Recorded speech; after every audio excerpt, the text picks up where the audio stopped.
આજે આપણે સલ્ફરના oxo acid વિશે ચર્ચા કરવાના છીએ, બરાબર. સલ્ફરના ઓક્સો એસિડ આપણે આગળ ફોસ્ફરસના ઓક્સો એસિડ વિશે ચર્ચા કરી હતી, બરાબર, જેમાં H3PO3 H3PO4 H2SO7 બરાબર ઘણા બધા ઓક્સો એસિડ હતા. આજે આપણે એ પ્રમાણે સલ્ફરના ઓક્સો એસિડ વિશે ચર્ચા કરવાના છીએ. સલ્ફરના પણ ઘણા બધા ઓક્સાઇડ છે, બરાબર. તો કયા કયા ઓક્સાઇડ છે સલ્ફરના?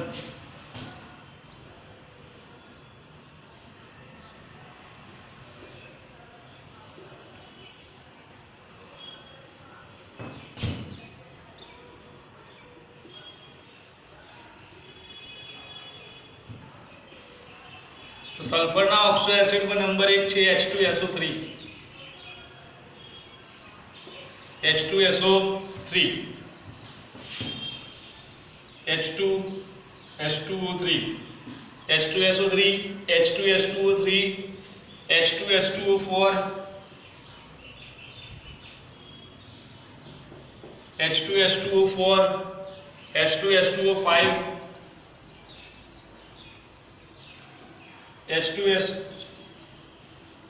H2SX O6 જ્યાં x બરાબર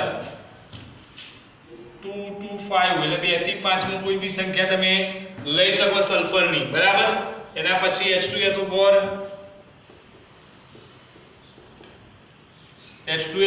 સલ્ફ્યુરિક એસિડ, એના પછી H2S2O7 પછી H2SO5 H2S2O8 H2S2O8 આ બધા શું છે? સલ્ફરના ઓક્સાઇડ, સલ્ફરના ઓક્સો એસિડ આવે જે એસિડ સ્વરૂપે હોય. કયા સ્વરૂપે?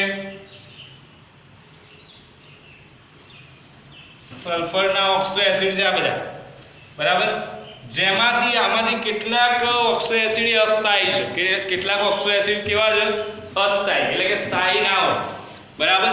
કેટલાક ઓક્સો એસિડ સંયોજનો જે અસ્થાયી છે એટલે તેમને અલગ કરી શકાતા નથી, પરંતુ અલગ કરવા માટે શું કરવું પડે? જલીય દ્રાવણમાં ક્ષાર સ્વરૂપે તેને ઓળખી શકાય. આમાંથી કેટલાક ઓક્સો એસિડ કેવા હોય છે? અસ્થાયી. કેવા હોય? અસ્થાયી, જેને સરળતાથી દૂર કરી શકાતા નથી, જેને દૂર કરી શકાતા નથી. તો તેને ઓળખવા કઈ રીતે? તો ક્ષાર સ્વરૂપે તેને ઓળખી શકાય છે. તેને જલીય દ્રાવણમાં ક્ષાર સ્વરૂપે ઓળખવામાં આવે છે.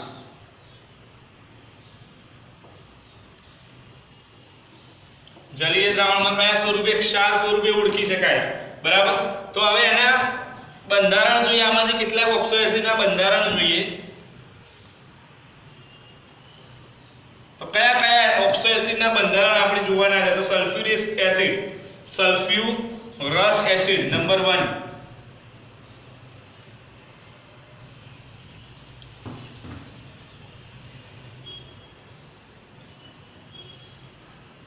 તેનું સૂત્ર છે H2SO3.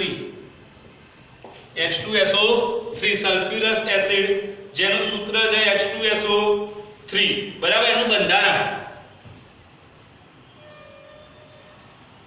તેના બંધારણની અંદર એક લોન પેર ઇલેક્ટ્રોન છે સલ્ફર પર. સલ્ફર એક આયન,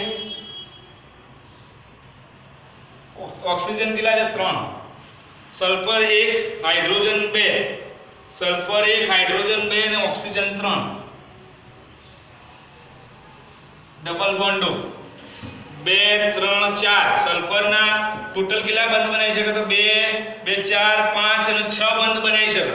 તો 1 2 2 4 અને 2 લોન પેર ઇલેક્ટ્રોન એટલે ટોટલ 6 બંધ બન્યા.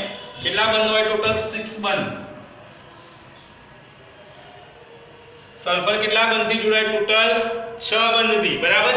એના પછી sulphuric acid number 2 sulphuric acid H2SO4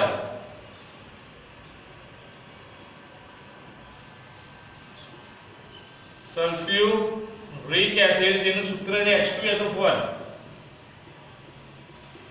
જેમાં હાઇડ્રોજન કેટલા છે હાઇડ્રોજન 2 સલ્ફર 1 અને ઓક્સિજન 4 તો double bond O HO double bond O 2 3 4 અને 2 6 બંધ થઈ ગયા સલ્ફર ની આજુબાજુ કેટલા બંધ છે 6 બંધ કેટલા બંધ 6 બંધ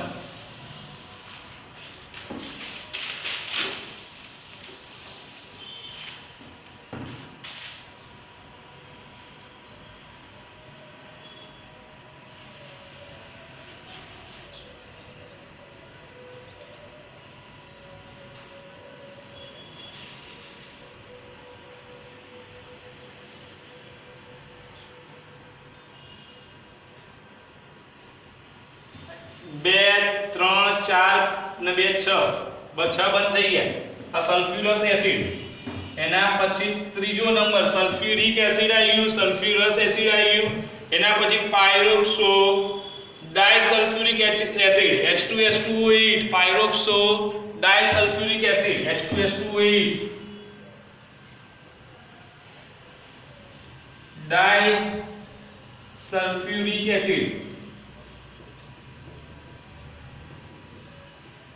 જેનું સૂત્ર છે H2S2O8 ઓક્સિજન 8 સલ્ફર 2 જે સલ્ફર 2 પહેલા બતાવી દઈએ ડબલ બોન્ડ HO ઓક્સિજન કેટલા છે ઓક્સિજન ના 8 અણુ છે ટોટલ કેટલા ઓક્સિજન ના ટોટલ 8 અણુ છે બરાબર ઓક્સિજન ના ટોટલ 8 અણુ બરાબર જે પૈકી કઈ રીતે જોડાઈ જવો જુઓ HO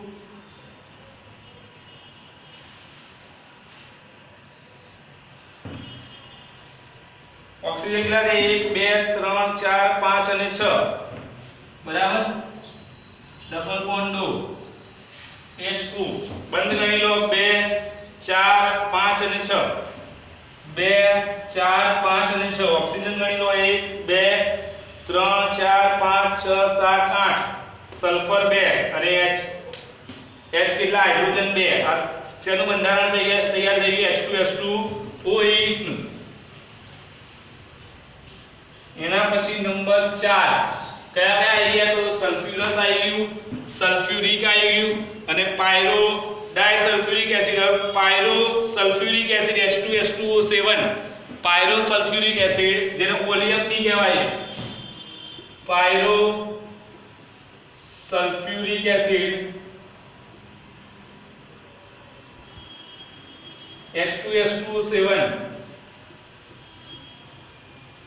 જેને ઓલિયમ બી કહેવાય છે ઓલિયમ તો એને કઈ રીતે તો સલ્ફર કેટલા છે 2 તો 2 સલ્ફર પેલા બરાબર પછી ઓક્સિજન 7 છે તો double bond HO double bond HO એ 2 4 ને 5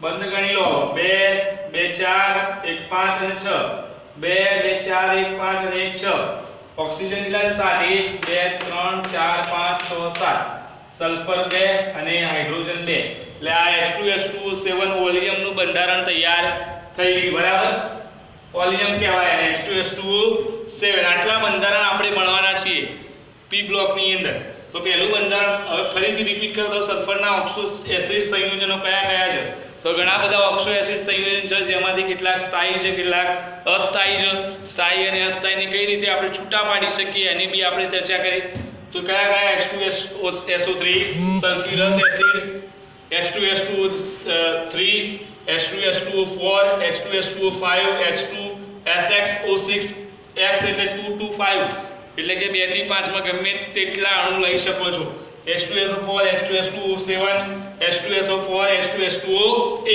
આમાંથી કેટલાક ઓક્સો એસિડ કેવા છે અસ્થાયી તો અસ્થાયીને આપણે કઈ રીતે અલગ ઓળખી શકીએ છીએ તો કઈ રીતે ક્ષારના દ્રાવણ રીતે કાં તો કોઈ બી રીતે તમે એને અલગ ઓળખી શકો છો બરાબર એને અલગ કરી શકાય છે આપણે સરળતાથી એના બંધારણ કયા છે તો ચાર બંધારણ આપણે જોયા પહેલું સલ્ફ્યુરસ એસિડ H2SO3 પહેલા જોઈ લેવાનું કે સલ્ફર કેટલા બંધ બનાવી શકે મેક્સિમમ ઓક્સિજન કેટલા બંધથી જોડાઈ શકે અને હાઇડ્રોજન કેટલા બંધથી જોડાઈ શકે તો સલ્ફર 6 બંધથી ઓક્સિજન 2 બંધથી અને હાઇડ્રોજન 1 બંધથી જોડાયેલો હોવો જોઈએ તો બંધારણ સાચું બન્યા તો અહીંયા જોઈએ તો H2SO3 ની અંદર સલ્ફર 1 હાઇડ્રોજન 2 અને ઓક્સિજન 3 તો હવે જોઈ લો કે સલ્ફર ઓક્સિજન સાથે ડબલ બોન્ડ હાઇડ્રોજન અને OH વચ્ચે સિંગલ બોન્ડ સાથે અને HO સાથે સિંગલ બોન્ડ એટલે 1 2 અને 2 4 તો બે બંધ ખૂટે એટલે બે કેવા હોય લોન પેર ઇલેક્ટ્રોન તો આ લોન પેર ઇલેક્ટ્રોન ઉપર દર્શાવ્યા છે બરાબર